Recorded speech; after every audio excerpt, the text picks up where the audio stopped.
귀하고 복된 안식일에 주의 성전을 찾으신 우리 모든 성도님들을 진심으로 환영합니다. 오늘 말씀의 제목은 신앙에 대한 몇 가지 질문 두 번째 시간이 되겠습니다. 그러면 지난번에 첫 번째 질문을 기억하시는 분이 계신가요? 제가 세 가지 질문을 말씀을 드렸는데 신앙에 대한 질문, 목적, 소명, 마지막 죽음, 종말, 재림 맞는 걸로 하겠습니다. 참 대단하십니다, 우리 제집사님. 저는 기억을 못 하시기를 바랬습니다. 왜냐하면 설교는 듣고 돌았으면 무슨 말씀 들었더라 떠올리기가 좀 어려워야 또 저희들이 설교할 만합니다. 다 기억하시면은 참 힘들어지는데 감사합니다. 신앙에 대한 중요한 질문이 있습니다. 우리가 제대로 신앙하고 있는가? 이렇게 자기 스스로 중요한 질문들은 자꾸 이렇게 던져봐야 합니다. 내 인생의 참된 목적이 무엇인가? 무엇을 향해 나아가고 있는가? 또 내가 받은 바 생애의 사명은 무엇인가? 내가 무엇을 위해서 존재하는가? 또 나의 종말은 어떻게 다가올 것인가? 이 부분에 대해서 저는 굉장히 중요한 질문이라고 생각이 되고요. 오늘 두 번째 시간으로 또 한 세 가지 좀 생각해 보고자 합니다. 지난주에 우리가 주말 부흥회를 했는데 우리 조혜준 목사님을 통해서 준비된 말씀 은혜롭게 잘 들었습니다. 제가 우리 조 목사님 통해서 배운 점이 한 가지가 있습니다.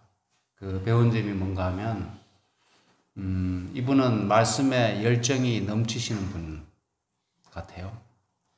그래서 설교 예배 시간에 원고가 무려 15장입니다. 15장.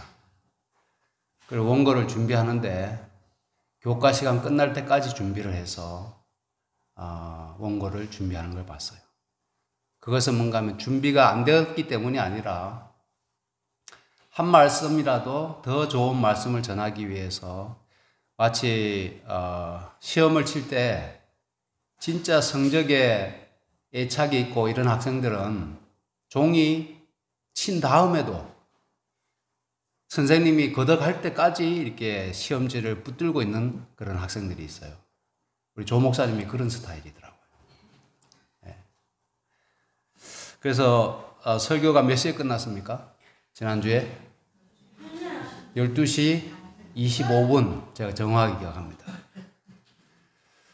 저도 담임 목사로서 설교에 대한 말씀에 대한 열정이 있어야 되겠죠? 좀 12시 넘어가도 안 됩니까? 우리 함께 나눌 본문 성경 말씀입니다.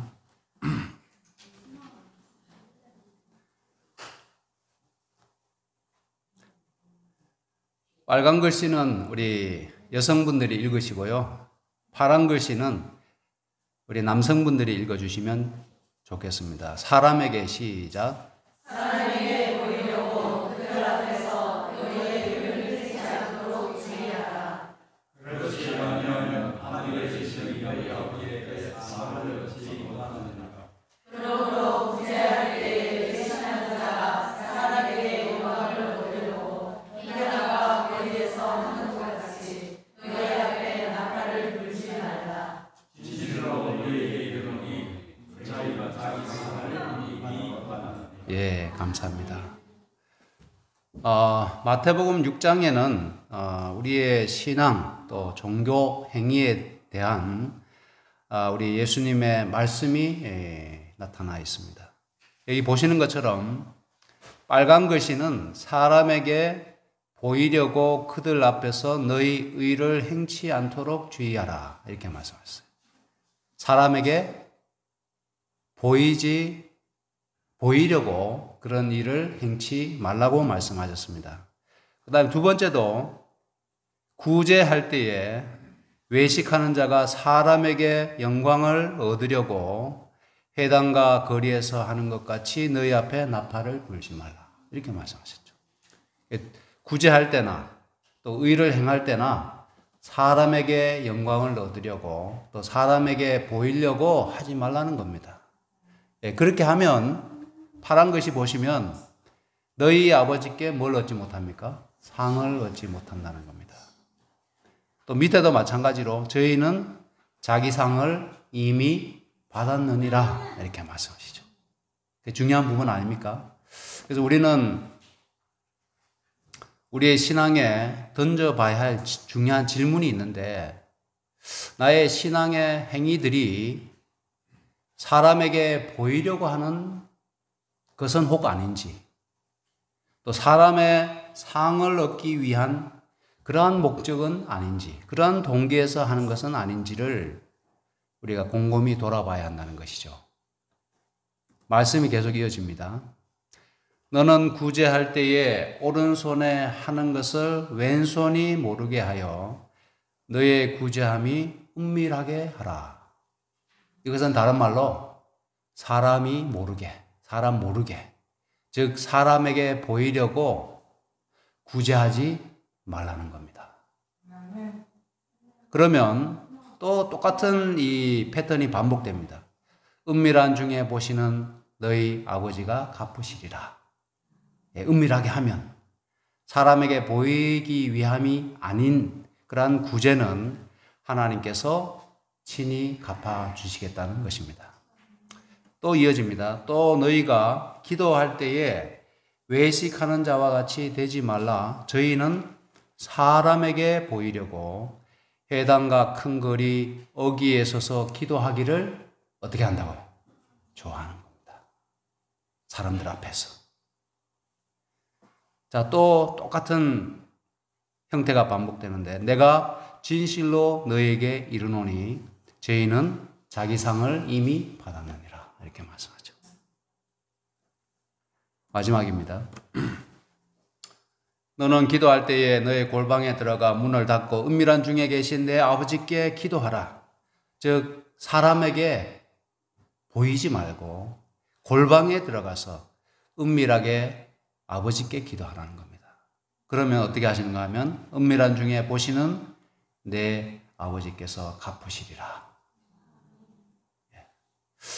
그래서 이 말씀에서 강조하는 것이 무엇인가 하는 겁니다. 그것은 첫 번째로 누구의 상, 누구의 칭찬을 기대하는가라는 것입니다. 목회자들도 참 이 점에 있어서 굉장히 주의할 필요가 있어요. 누구의 칭찬을 기대하는가? 누구로부터의 대가와 상을 바라면서 목회하는가 하는 것입니다. 열심히 할 수 있습니다. 또 어떤 성실하게 비전을 가지고 일할 수 있지만은 그것이 과연 사람에게 보이려고, 사람에게 영광을 얻으려고, 사람들의 칭찬을 받으려고, 또 자기의 어떤 이 스펙과 자기의 경력을 쌓기 위한 목적으로 그렇게 한다면 그런 목회자는 하나님의 상을 받지 못한다는 겁니다. 이 기독교는 일반 다른 종교하고 좀 다른 측면이 있어요. 지금 제가 선 이 자리는 절에 가면 누구의 자리입니까? 이 자리. 부처의 자리입니다. 부처의 자리. 어느 종교든 신전에 들어가면 이 정면은 누구의 자리인가 하면 신의 자리예요. 신의 자리. 근데 기독교는 여기에 누가 섭니까? 사람이 서는 거예요. 근데 이 자리에 서서 자기를 가리켜 하나님이라 하느니라. 가장 대표적인 적그리스도의 모습 아닙니까? 그래서 하나님의 종들이 또 교회의 그리스도의 제자들이 이곳에 서서 하나님의 영광을 드러내지 않고 자기를 나타내고자 한다면 하나님께서 그를 귀하게 여기지 아니하시는 겁니다. 그래서 모든 것에 있어서 그렇습니다. 기도할 때나 구제할 때나 의를 행할 때나 그 모든 행위 가운데서 자기는 드러나지 않고 오직 하나님만 드러내는 그러한 목적으로 신앙을 해야 한다는 것입니다. 봉사행위 할 때도 마찬가지예요. 다시 보겠습니다. 사람에게 보이려고 그들 앞에서 너희 의를 행치 않도록 주의하라. 그렇지 아니하면 하늘에 계신 너희 아버지께 상을 얻지 못하느니라. 그래서 우리는 사람으로부터 받는 그런 칭찬, 달콤한 칭찬, 또 기분 좋게 하는 말 한마디를 위하여 우리가 의를 행하는 사람들이 아닙니다. 우리는 하나님이 주시는 영원한 상급을 바라고 사람들이 보이지 않는 곳에서도 의를 행해야 할 사람들입니다. 또 너희가 기도할 때 외식하는 자와 같이 되지 말라. 저희는 사람에게 보이려고 기도할 때조차도. 여러분들 기도가 뭡니까? 누구와 누구 사이의 대화인가요? 네. 사람과 하나님 사이의 대화가 기도 아닙니까? 근데 그 기도를 사람에게 그 어떻게 보면 영적인 행위조차도 사람들에게 보이려고 기도한다는 거예요. 타락했죠? 네. 변질되지 않았습니까? 그 순수한 신앙을 잃어버린 상태 아니겠습니까?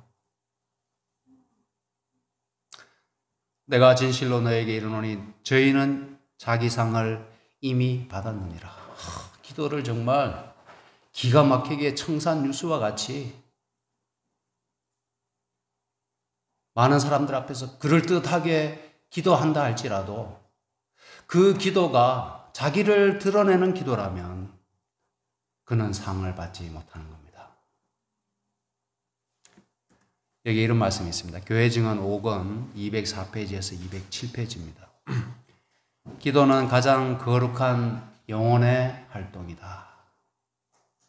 사실 이 한마디, 이 한 문장이 모든 것을 말씀하고 있습니다. 기도는 가장 거룩한 뭐예요? 영혼의 활동이에요. 가장 거룩한. 그런데 거룩의 의미를 아시죠? 가장 거룩한 영혼의 활동이 기도입니다. 그 기도에 나와 하나님 사이에 뭔가 그 시간조차도 사람에게 자기를 드러내려고 하는 그런 욕망이 꿈틀거린다면 우리의 기도는 하나님께 연락이 되지 못하는 것입니다. 그것은 진실하고 겸손하고 열렬해야 하며 거룩하신 하나님의 임재 앞에서 발한 새 마음의 욕망이어야 한다.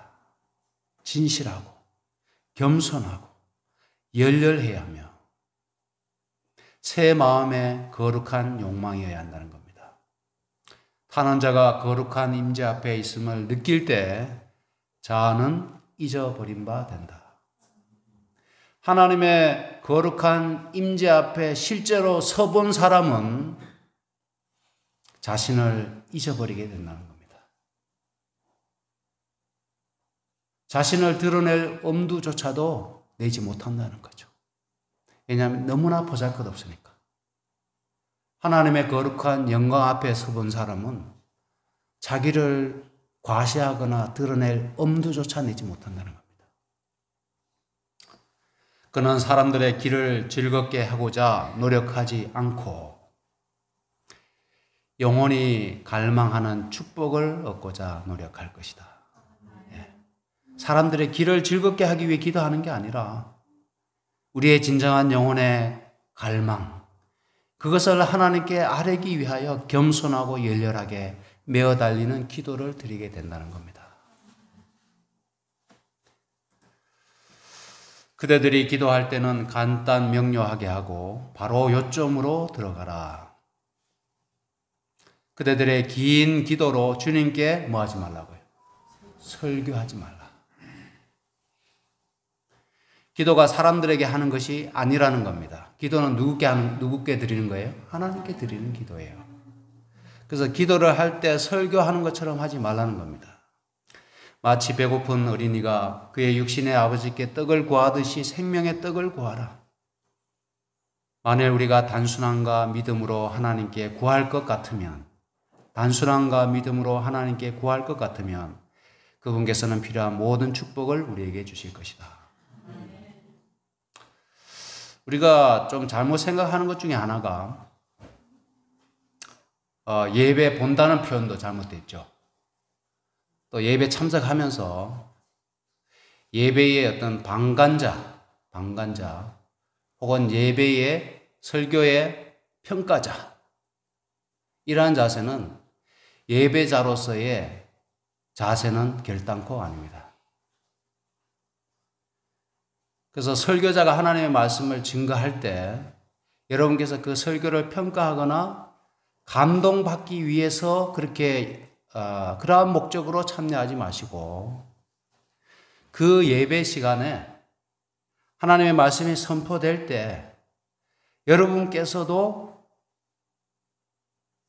하나님께 마음을 드리고 하나님의 말씀에 호응을 하셔야 된다는 겁니다. 저도 여러분들 앞에 예배 시간에 말씀으로 은혜를 끼쳐야 할 책임이, 막중한 책임이 있는 것처럼 여러분께서도 저를 도와주셔야 합니다. 저도 여러분들의 모습을 보면서 감동을 받아야 돼요. 그 감동이 일방적인 감동이 아니라 우리 청중들을 보면서 저도 감동을 받아서 하나님께 뜨거운 예배를 드릴 수 있게 되는 것입니다. 이게 굉장히 중요한 대목입니다. 여러분들, 해중이 설교자를 감동시키라는 말씀 들어보셨습니까? 못 들어보셨죠? 근데 이 짧은 시간에 이렇게 서로 어떤 교감이 오고 가는 가운데 저도 말씀을 전하면서 여러분들에게서 감동을 받아야 돼요. 저렇게 힘든 가운데 계시는데 교회에 나오셨구나. 또 저 가정이 굉장히 힘들다는 것을 알고 있는데 저분이 11조를 구별하셨구나. 저분이 지금 생애하시면서 하나님의 말씀에 갈급하고 계시는구나. 그것이 이 시간에 다 드러나는 거예요. 그래서 우리는 한편에서의 어떤 기대보다도 우리가 함께, 그래서 어떤 스포츠 할 때도 우리 교회에 동탁반이 있죠. 동탁반. 동탁반이 뭔지 아십니까? 네, 동마산교회 탁구 소그룹입니다. 동탁반. 근데 안식일 저녁에 우리가 함께 그 탁구를 배우고 또 즐기고 있는데 그 경기가, 그 게임이 재미있으려고 하면 상대편에서도 열심히 쳐줘야 돼요. 열심히 쳐줘야 돼. 그러면 같이 정말 재미있게 되는데 저 상대편에서 별로 성의 없이 그냥 치고 그냥 별로 관심 없이 툭툭 친다고 하면 그 탁구가 재미있겠습니까? 재미없겠습니까? 당연히 재미없죠. 네. 그런 게임은 진짜 정말 재미없습니다. 근데 상대편에서 최선을 다하고 열심히 치고 어떻게든 그 경기에 집중하는 모습을 보면 이쪽에서도 덩달아서 그렇게 되는 겁니다. 제가 드릴 말씀은 여러분께서도 이 예배에 최선을 다해서 임해 주시고, 또 예배의 준비라고 하는 것은 이 자리에 와서 갑자기 준비되는 것이 아닙니다. 한 주일 동안 생애하시면서 하나님을 갈급하고 하나님의 말씀에 굶주린 상태로 오셔야 합니다.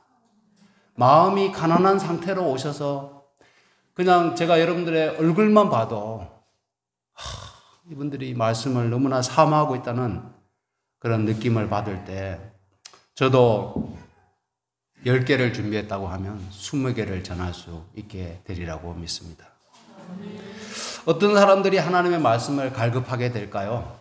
어떤 사람들이 요즘 말씀이 차고 넘치는데 누가 하나님의 말씀을 갈급하겠습니까?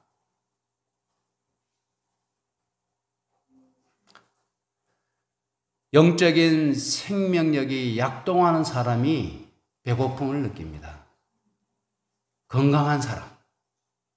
뭔가 활동을 많이 해서 에너지의 소비가 많은 사람이 하나님의 말씀을 구하게 되어 있습니다. 근데 영적으로 죽어 있고 영적으로 병들어 있으면 입맛이 없어요. 말씀의 자체에 대한 입맛이 없습니다. 그러나 건강하고 활동적인 사람은 무엇을 먹어도 맛있는 겁니다. 그래서 제 자신을 변호하거나 여러분들에게 책임을 전가하는 것이 아니라 우리가 이 전에 나올 때 하나님을 갈급하는 마음으로 또 하나님의 말씀을 사모하는 사슴이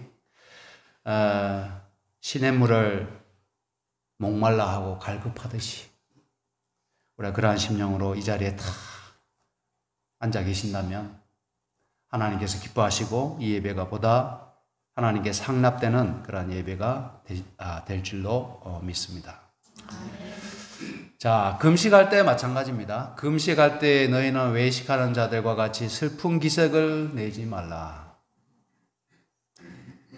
여러분들 금식하면 그걸 티내고 싶습니까? 아니면 감추고 싶습니까?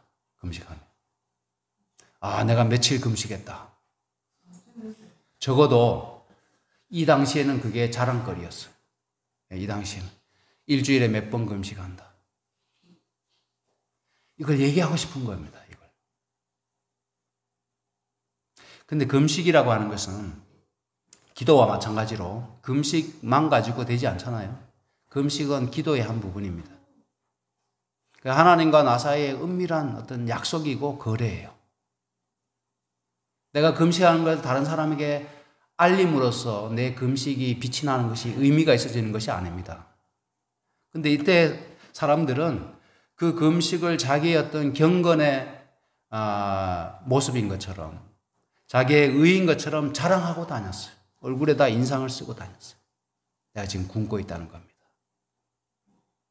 또 내가 금식하면서 너를 위해 기도하고 있다고 탁 얘기하는 거예요. 사람에게 보이려고 하는 겁니다. 그런데 기도는 누구만 아시면 돼요? 금식은 누구만 아시면 됩니까? 하나님만 아시면 돼요. 이때 당시에 어떤 그 종교의 모습, 신앙의 모습들이 예수님이 보시니까 이거는 제대로 된 신앙이 아닌 겁니다. 제대로 된 신앙이 아니에요. 그렇게 신앙에서는 하나님께 상을 받지 못해요. 사람들로부터 존경은 받고 사람들로부터 칭찬은 받을 수 있을지 몰라요. 하나님으로부터 상은 없어요. 여러분들 그렇게 신앙에서 되겠습니까? 그런 신앙에서 떠나야 되겠죠. 그런 신앙은 우리가 바꿔야 되겠습니다. 저희는 금식하는 것을 사람에게 보이려고 얼굴을 흉하게 하느니라. 내가 진실로 너에게 이르노니 저희는 자기 상을 이미 받았느니라. 누구로부터요? 사람들로부터 이미 받았어요. 마태복음 23장에도 이런 말씀이 굉장히 많이 나옵니다. 저희 모든 행위를 사람에게 보이고자 하여 하나니. 심각하죠? 얼마나 바리새인 종교가 타락했는지를 알 수가 있습니다.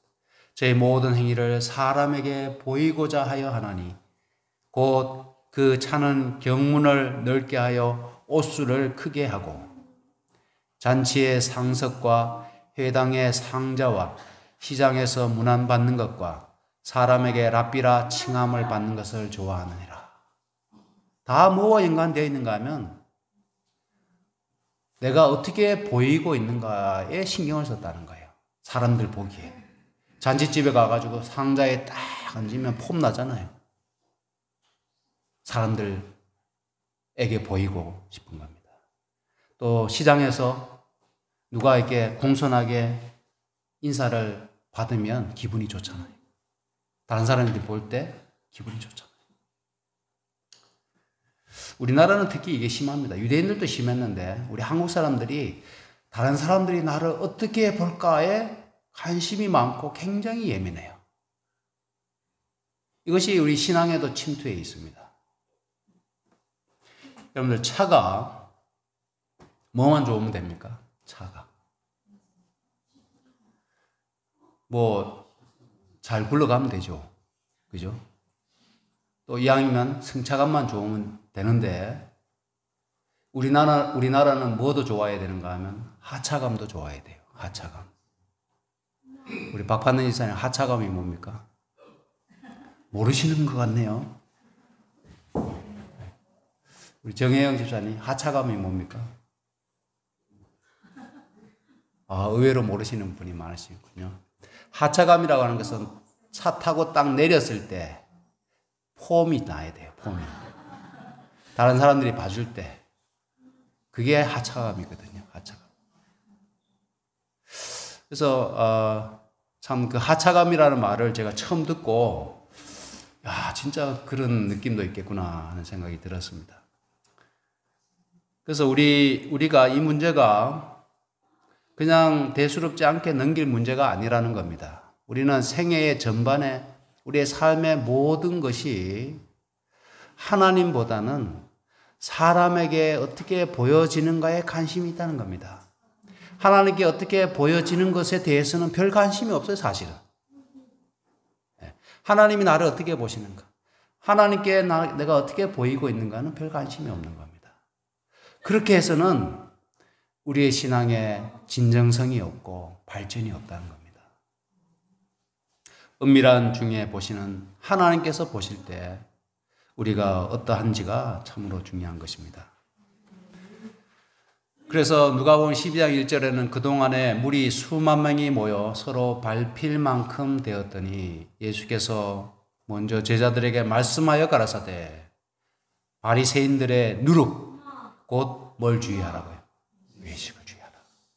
누룩은 성경에 전통적으로 무엇으로 상징이 됩니까? 죄의 상징이죠. 근데 바리새인의 외식, 그 외식이 사람들에게 보이고자 하는 게 외식입니다. 그 바리새인의 외식은 누룩과 같아서 우리의 마음에 들어오면 내 신앙의 생애에 들어오면은 그게 이 부패시킨다는 겁니다. 내 신앙을 부패시킨다는 거예요. 우리의 신앙의 순수성을 훼손시킨다는 겁니다. 내가 어떤 신앙의 어떤 행위를 할 때 그 진정성을 오염시킨다는 거예요. 사람에게 보이고자 하는 마음은. 그래서 우리가 교회에서 어떤 봉사를 할 때, 식당에서 봉사할 때, 사람들이 보이지 않는 곳에서 봉사할 때, 사람에게 보이고자 하는 마음이 아니라 하나님을 기쁘시게 해드리기 위해서 하나님께 받은 바 은혜가 너무나 커서 내가 이것이라도 하나님께 보답해야 되겠다. 이런 생각으로 임하셨으면 참 좋겠습니다. 그 모습이 얼마나 아름답겠습니까? 하나님 얼마나 귀하게 보시겠습니까? 두 번째로 생각해 볼 질문은 누구를 바라보는 신앙인가? 뭐 비슷한 내용인데요. 우리의 신앙이 우리의 어떤 그 관심사가 아까는 보여지는 것에 대한 부분이었다면 이제는 내가 누구를 보느냐에 대한 부분입니다. 자신을 자꾸 주목하게 되면 이런 현상이 나타나게 됩니다. 자신을 자꾸 주목하는 사람은 자랑을 많이 하게 돼요. 자랑. 자기 자랑. 그래서 자기에 관심이 많은 사람, 자기에 대한 자부심이 가득 차 있는 사람은 은연중에 자기에 대한 자랑이 나옵니다. 내 판단이 가장 옳아요. 또 내 경험이 가장 옳아요. 그래서 이 자신을 바라보는 것이 참 문제를 많이 일으킵니다. 그 다음에 교만에 빠지게 하고 또 때로는 반대로 자기를 너무 주목하는 사람은 낙담할 수 있어요. 왜냐하면 자기의 어떤 부족한 부분이나 자기의 어떤 내세울 것이 없는 그런 약한 부분을 보면서 낙담할 수 있습니다. 그 다음에 타인을 주목하는 사람은 판단하게 돼요. 남을 너무 이렇게 자세히 이렇게 들여다보는 사람은 판단하게 되고 정죄하게 되고 때로는 실망하게도 됩니다. 이 부작용들입니다. 그러나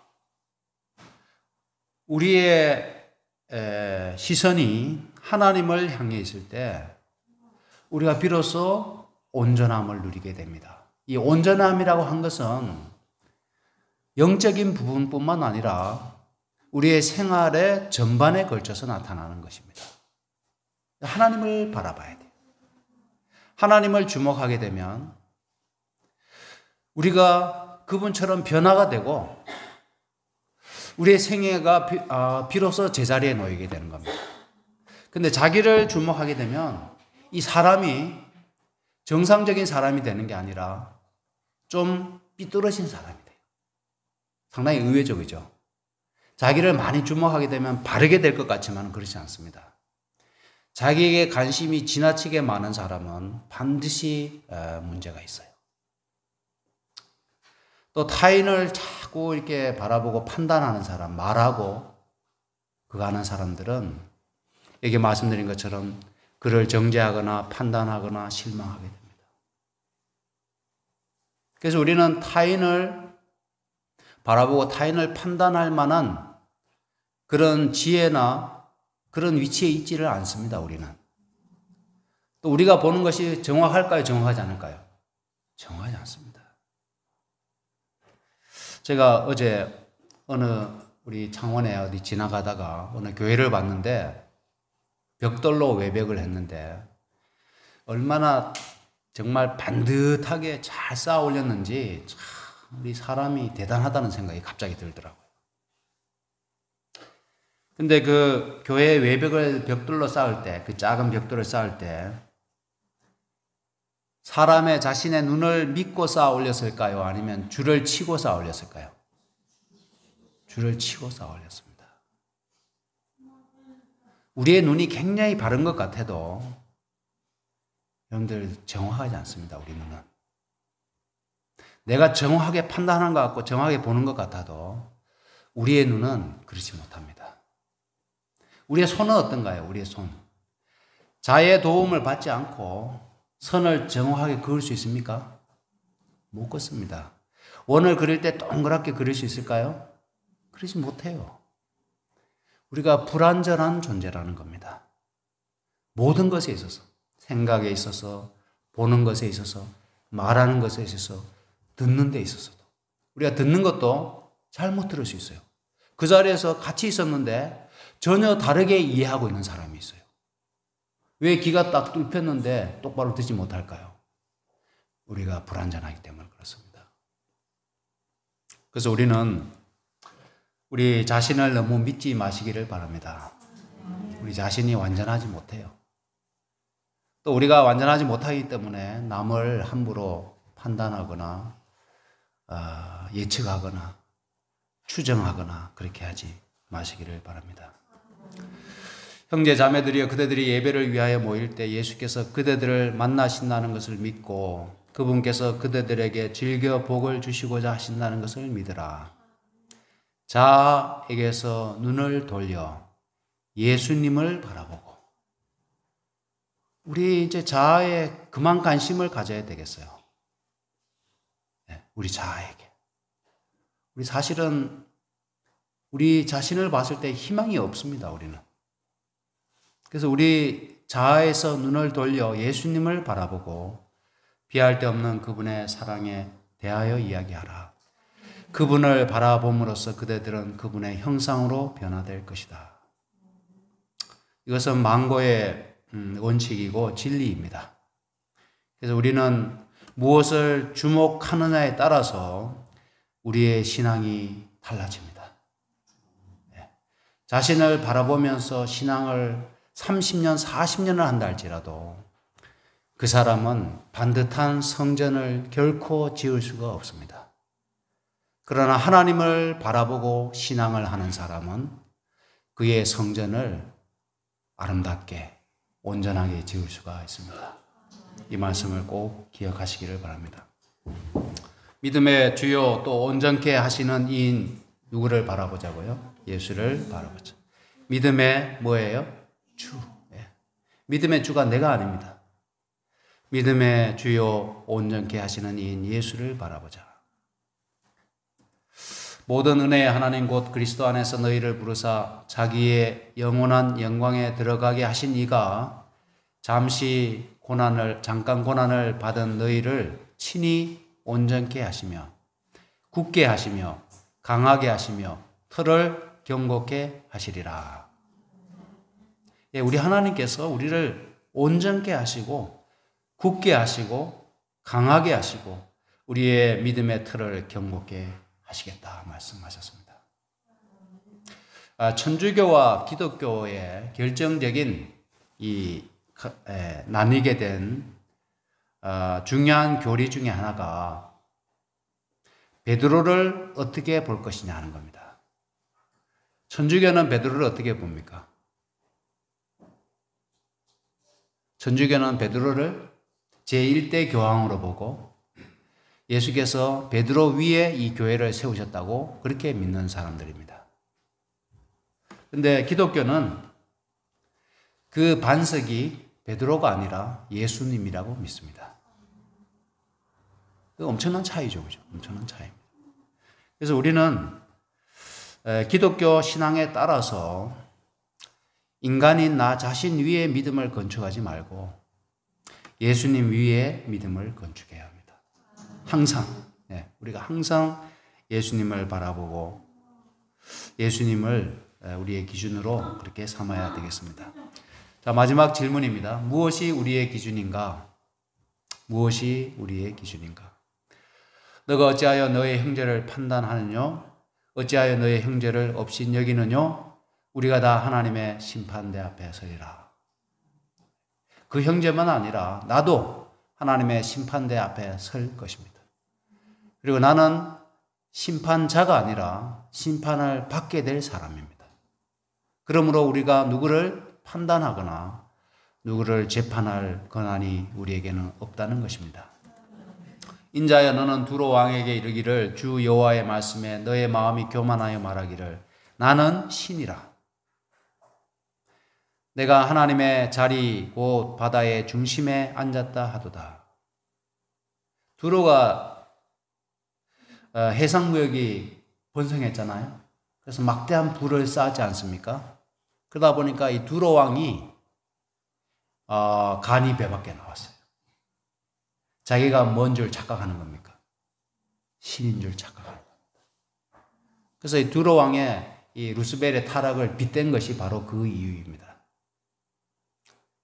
나는 신이라 내가 하나님의 자리 곧 바다의 중심에 앉았다 하도다. 그래서 대제국은 가장 강력한 제국은 해양을 제패했다고 하잖아요.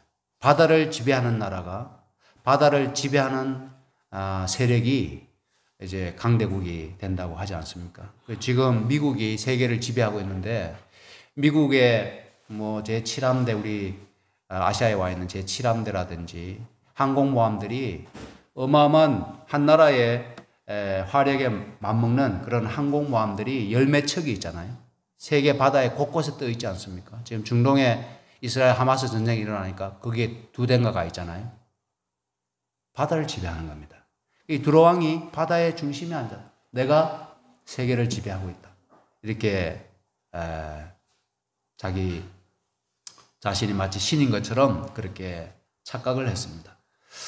그랬는데 너의 마음이 하나님의 마음 같은 채 할지라도 너는 사람이요 신이 아니오늘.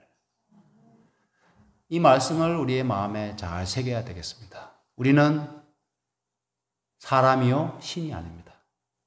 그래서 다른 사람을 판단할 위치에 있지도 않고 다른 사람을 심판할 위치에 있지도 않고 다른 사람의 마음을 예측하거나 또 상상할 그런 위치에 있지도 않습니다. 그래서 우리의 마음 가운데 항상 이것이 분명히 서 있어야 되겠습니다. 논어에 보면 이런 말씀이 있어요. 이런 유명한 글귀가 있습니다. 군자 유어이, 소인 유어리 이런 말이 있어요. 뜻이 무언 것 같습니까? 뜻이 군자 유어의, 소인 유어리. 예? 예, 뭐 거의 95점입니다. 예. 그래서 군자는 의리에 밝고 의에 밝고 소인은 이익에 밝다는 겁니다. 그래서 군자는 이것이 옳은가 그른가에 관심이 있고 소인은 이것이 나에게 이익이 되는가 손해가 되는가에 관심이 있다는 겁니다. 그러면 우리가 군자, 이걸 글자 그대로 치면은 임금의 아들인데 우리가 하나님, 임금의 자녀들 아닙니까? 그럼 우리가 군자잖아요? 그럼 군자로서 우리는 뭐에 밝아야 될까요? 옳고 그름에 밝아야 합니다. 그것이 우리의 기준이 되어야 됩니다. 이것이 나에게 이익이 되는가 손해가 되는 것으로 판단하지 말고 그것으로 뭔가를 결정하지 말고 이것이 옳은 일인가 아니면 옳지 못한 일인가 이것을 항상 염두에 둬야 되겠습니다.